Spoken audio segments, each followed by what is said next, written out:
여러분 안녕하세요. 오늘은 7월 21일 토요일 저녁 8시 33분입니다.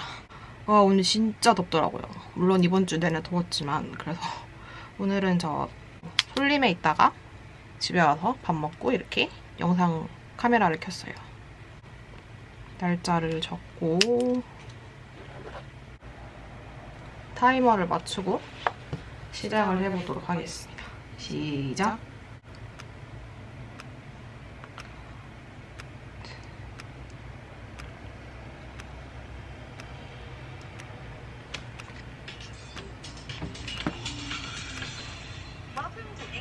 Another one bites the dust.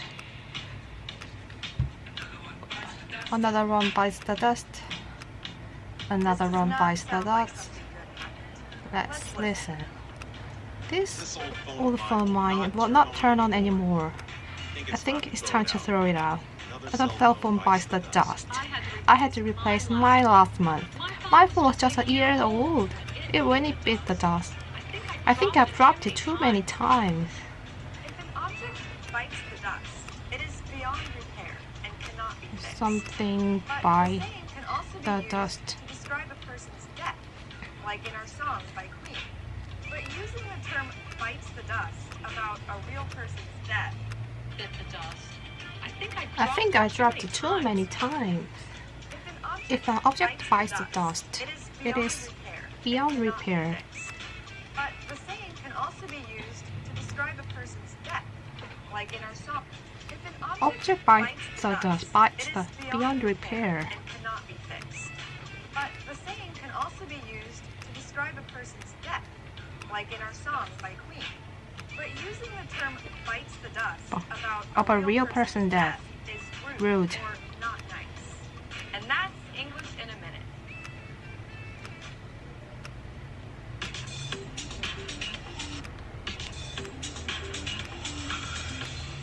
Welcome to English in a minute.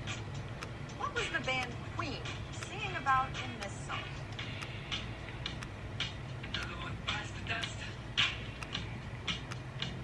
This does not sound like something good. This does not sound like something. This old phone not turn anymore. I think it's time to throw it out. Another cell phone bites the dust.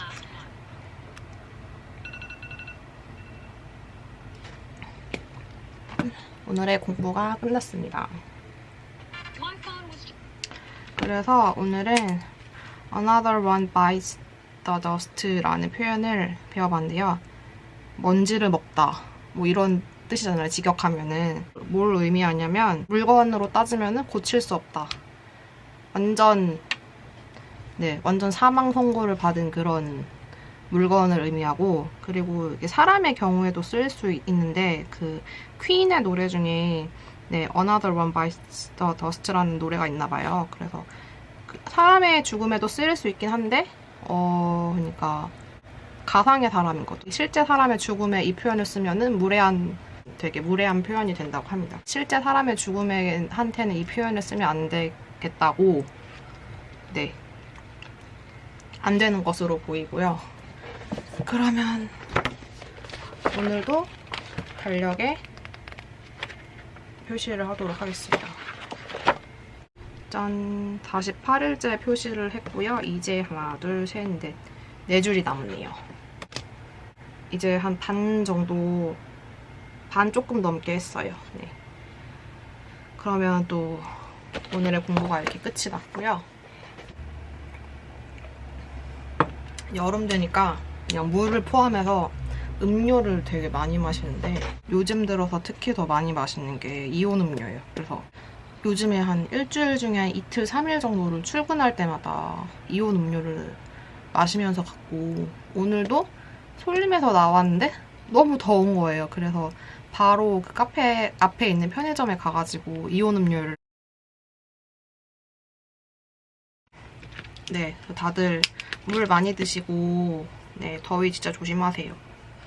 오늘은 무슨 얘기를 할까 하냐면 어제 영상에 구독자분들이 남겨주신 댓글을 보고 든 생각에 대해서 얘기를 해보려고 해요. 일단 어제 영상의 주제는 10년 후 우리의 모습은? 이라는 주제였고요. 10년 후에 우리의 모습은, 저의 모습은 어떨지, 그리고 여러분들의 모습은 어떨지 얘기를 나눠봤으면 해서 이제 그런 제목을 정하게 된 거고, 그리고 지금까지 3분이 댓글을 남겨주셨는데 다 너무너무너무 좋은 댓글을 남겨주셔서 네, 정말 감사했고, 그리고 그 댓글을 보면서 이런저런 생각이 들어서 오늘 좀 얘기를 해볼까 합니다. 그래서 먼저 댓글을 간단하게 말씀드리고 제 생각을 좀 말씀드려보도록 할게요. 먼저 첫 번째 댓글은 좋아했던 사람보다 오히려 미워하고 싫어했던 사람들을 좀 더 닮게 되었다면서 뭔가 저 사람 같이는 되지 말아야지 했지만 본인이 그 나이대에 그 사람 같이 되어 있다고 말씀을 하셨어요. 그래서 미워하지 말자, 좋은 점만 보자 이렇게 생각한다고 하셨어요. 이 댓글을 보면서 좀 공감했던 지점이 있었는데 저에게 되게 소중하고 엄청 가까운 그런 사람이 있어요. 근데 그 사람에게서 되게 제가 싫고 좀 왜 저렇게 행동을 하지? 왜 저렇게 말을 하지? 생각하게 만드는 그런 요소들이 있었어요. 그 사람에게서. 근데 어느 날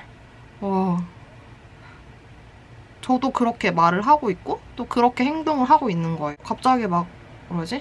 내가 왜 그 사람의 싫어하는 행동을 왜 내가 하고 있지? 그런 생각이 들면서 그런 생각이 드는 거죠. 그래서 저는 지금 남겨주신 댓글에 공감을 하게 되었고 그래서 어떤 사람을 미워하지 않고 좋은 점을 좀 더 본다는 거는 저는 되게 좋은 의견이라고 생각을 했어요.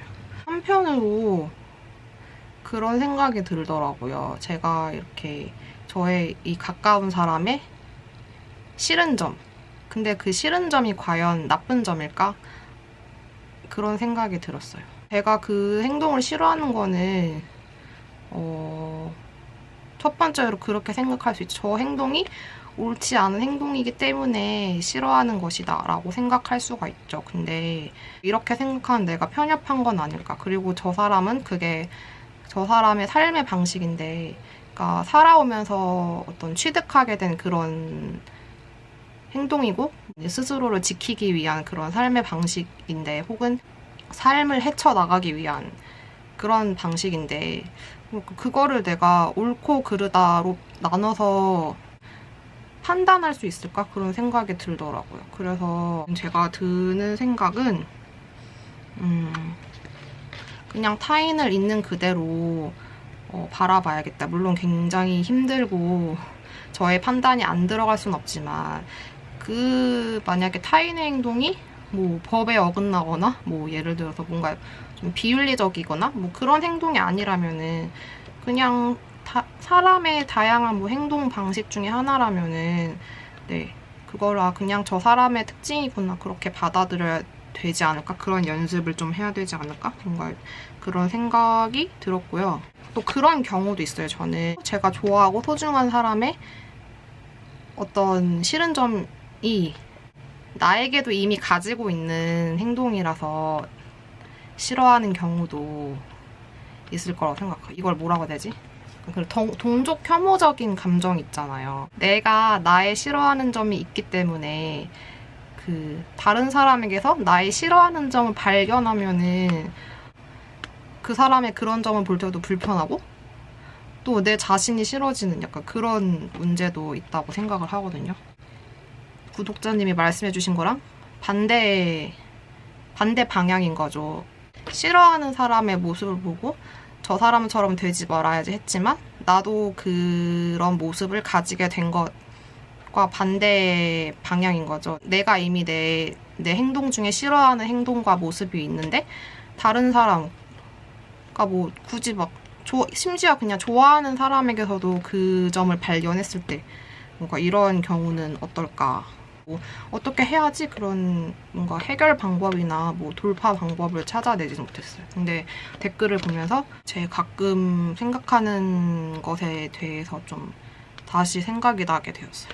타인에게서 좋은 점을 먼저 많이 발견하는 것은 네, 좋다고 생각합니다. 그래서 네, 좋은 댓글 감사합니다. 두 번째 댓글을 또 소개해드릴게요.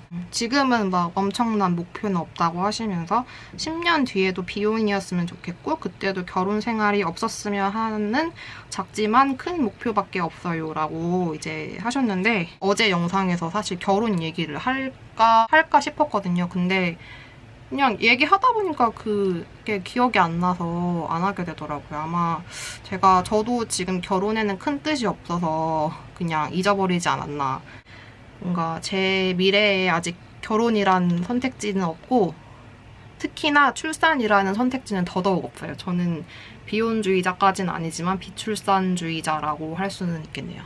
네, 어쨌든 그런데 결혼에 뜻이 없는 이유는 결혼이라는 제도가 너무 무겁고 너무 특히 우리나라 사회에서 결혼 제도는 너무 여성을 속박하는 그런 제도라고 생각하기 때문이에요. 그래서 더 나아졌으면 좋겠죠, 이 결혼 제도가. 어쨌든 그런데 근데 제가 주위에 결혼을 이미 한 분이나 아니면은 결혼을 당연한 인생에 자신의 당연한 미래라고 생각하는 분들에게서 느끼는 부러움은 뭔가 그들은 자기 편이라고 할 만한 사람이 있다는 것이었어요. 제가 이미 결혼하신 분이나 그리고 결혼을 계획하시는 분들을 볼 때 드는 생각은 그거거든요. 아, 결혼을 감당할 정도의 사람을 만난 게 부럽고 그리고 뭔가 인생에서 그렇게 든든한 파트너와 같이 살아간다는 거는 참 부럽다 그런 생각을 했어요. 비혼이 저의 미래가 된다면은 비혼을 선택함으로써 생기는 몇 가지 두려움이 있어요. 첫 번째는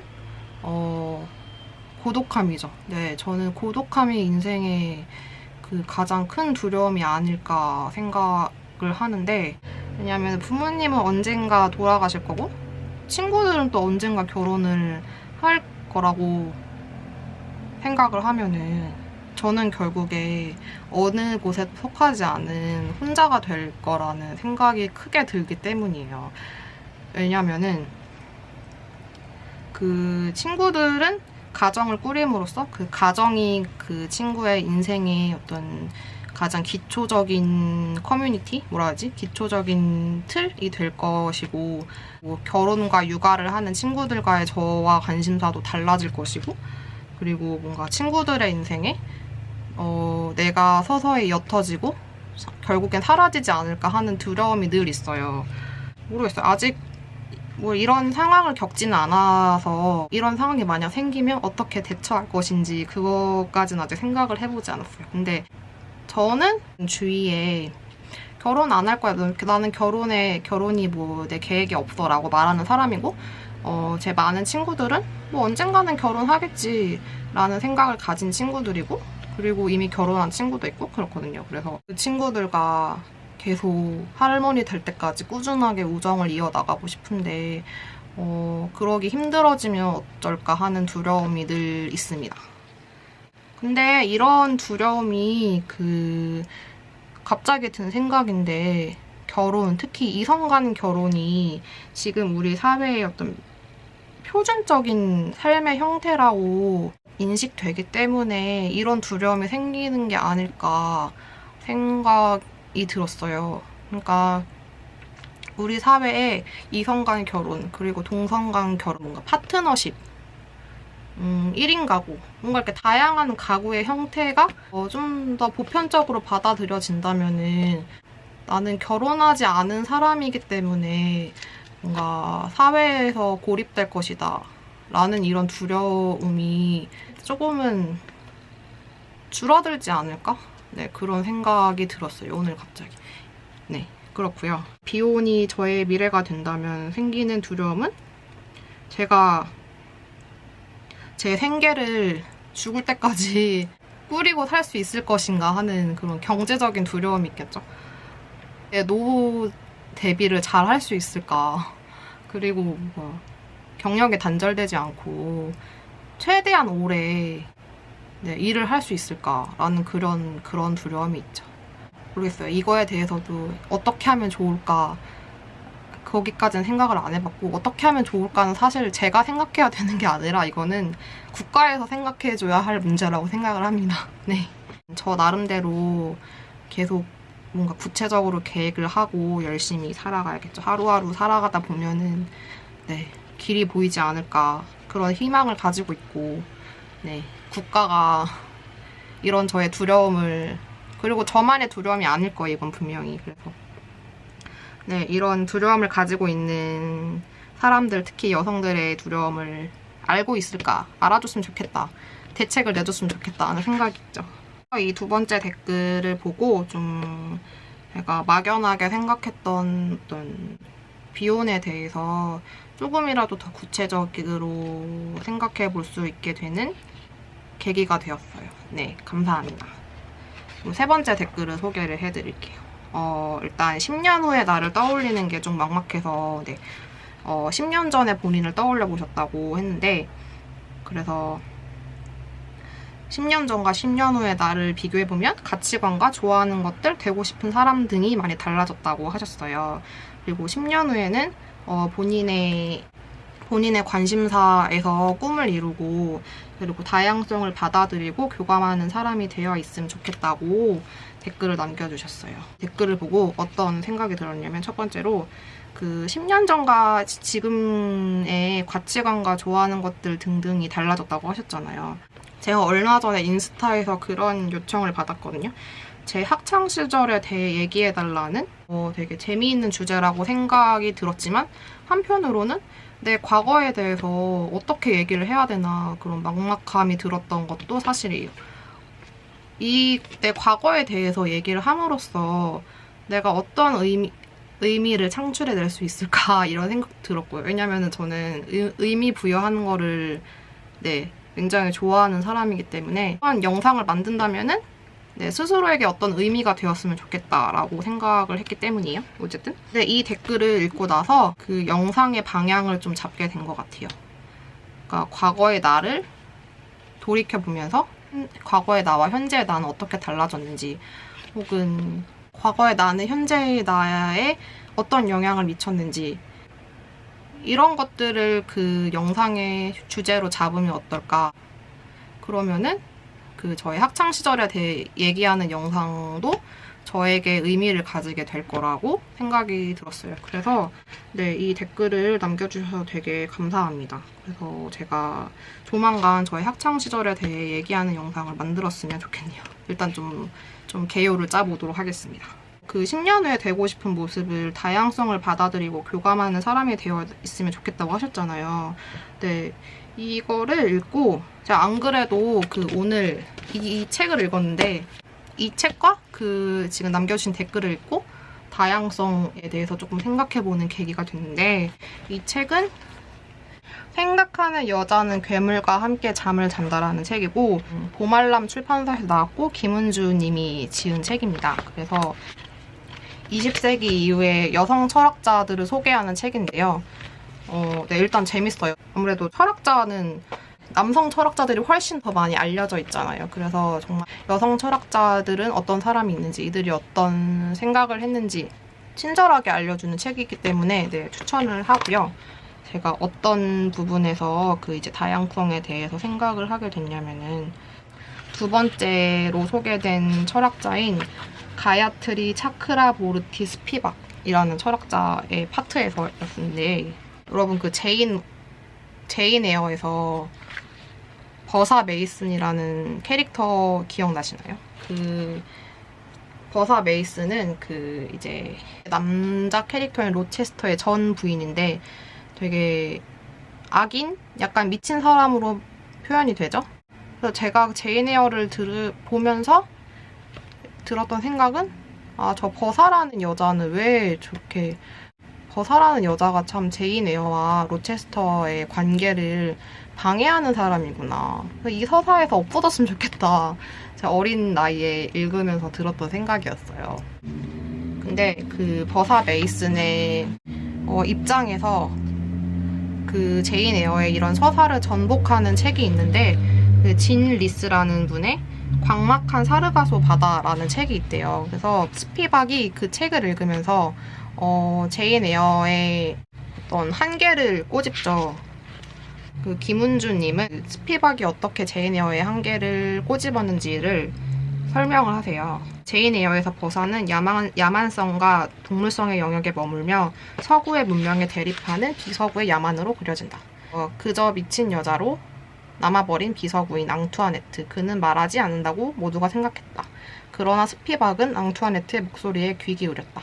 이 부분을 읽으면서 저도 비서구인이고 이제 이 영상을 보는 정말 대부분의 분들이 한국인 비서구인이잖아요. 그래서 버사 메이슨이 나로 치환될 수도 있겠다. 그런 깨달음을 얻었고 뭔가 한 작품이 장점도 있지만 분명히 단점도 있구나. 그런 거를 좀 오늘 좀 다시금 깨달을 수 있었고 그래서 이 다양성이라는 문제에 대해서 저의 독서 패턴, 요즘의 독서 패턴을 다시 좀 되돌아보게 되었는데 한 최근 몇 년간 읽는 책들은 다 이제 영미권 책들이에요. 뭔가 나도 그 세계 사람들의 어떤 입장만을 내가 받아들이고 있는 것이 아닌가 좀 그런 반성을 하게 됐고 앞으로는 그런 한국 문학, 특히 한국 여성 작가들의 책을 많이 찾아보면서 제가 무의식적으로 어떤 불균형한 독서 패턴을 조금 균형적으로 맞춰야겠다. 네, 그런 생각이 들었습니다. 그래서 오늘 남겨주신 댓글이랑 그리고 오늘 읽은 책을 보고 네, 어떤 저를 되돌아보게 되고 저의 방향성을 다시 잡게 되는 그런 계기가 되었습니다. 이번 댓글을 읽으면서 많은 혹은 조금 더 깊은 생각을 할 수 있게 되어서 너무너무 감사했고 네. 저는 더 많은 분들이 그 10년 후의 나의 모습 그 영상에 자신이 생각하는 10년 후의 모습을 남겨주셨으면 좋겠어요. 네. 많은 댓글 기다리겠습니다. 그러면은 오늘 영상은 여기서 마무리하고 이 영상이 되게 길어질 것 같은데 네. 어쨌든 편집을 하고 올리고 네. 내일 또 뵙도록 하겠습니다.